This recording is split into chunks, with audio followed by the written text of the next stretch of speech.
अस्सलाम वालेकुम dear students, I hope आप सब लोग ठीक ठाक होंगे। आज की इस वीडियो में हम डिस्कस करेंगे FIA की सुपरडेंट वाली जो पोस्ट है जो अभी FPC ने अनाउंस किया है, तो उसका सिलेबस हम डिस्कस करेंगे। ये FPC की तरफ से अभी वो जो है ऑफिशियल जो सिलेबस है वो अभी अनाउंस नहीं होगा, इसको कुछ टाइम लगेगा। हो सकता है कि एडवर्टीज़मेंट के उसमें हो, एडवर्टीज़मेंट के क्लोजिंग डेट के 15 या 10 डेज बाद दे दें।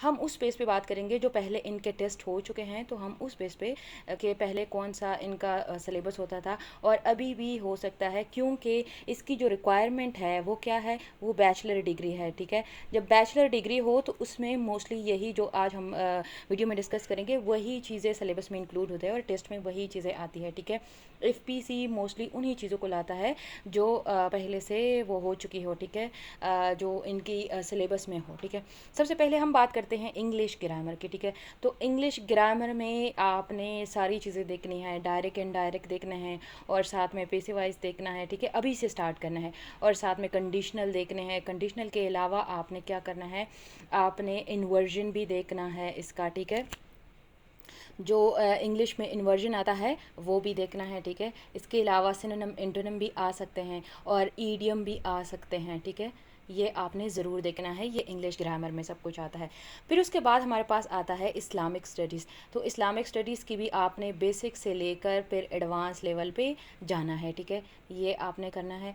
और इसके बाद हमारे पास आता है पाकिस्तान स्टडी। पाकिस्तान स्टडी में प्री पार्टीशन भी आ सकता है, ये उनका कोर्स में शामिल हो सकता है। और फिर पोस्ट पार्टीशन भी। ठीक है, कि पोस्ट पार्टीशन में उसके बाद क्या हो गया था, तो वो सारी चीज़ें आपने MCQs लेवल पे करना है। ठीक है, ये MCQs लेवल पे टेस्ट होगा, इसका कोई डिस्क्रिप्टिव टेस्ट नहीं होगा, तो आपने MCQs इसके प्रिपेयर करने हैं। फिर उसके बाद मैथ्स भी आ सकती है, जो बेसिक मैथ्स है तो वो भी आ सकती है, आपने उसको भी प्रिपेयर करना स्टार्ट करना है। आपने ये नहीं देखना कि FPC मुझे ऑफिशियल सिलेबस प्रोवाइड करेगा तो उसके बाद मैं प्रिपरेशन स्टार्ट करूँगा। ठीक है, इसके अलावा आपने करंट अफेयर तो ज़रूर करना है। करंट अफेयर मंथली वाइज करना है। ठीक है, जब आप मंथली वाइज करते हैं फिर उसके बाद आपके पास क्या आता है, आपके पास सारे जितने भी जब भी टेस्ट कंडक्ट होता है आपको पिछले 2-3 महीने का भी करंट अफेयर देखना होता है कि उसमें क्या MCQs देखने होते हैं कि कौन कौन से इवेंट्स हुए, इंपॉर्टेंट इवेंट्स हुए हैं। ठीक है, तो वो सब आपने देखना है।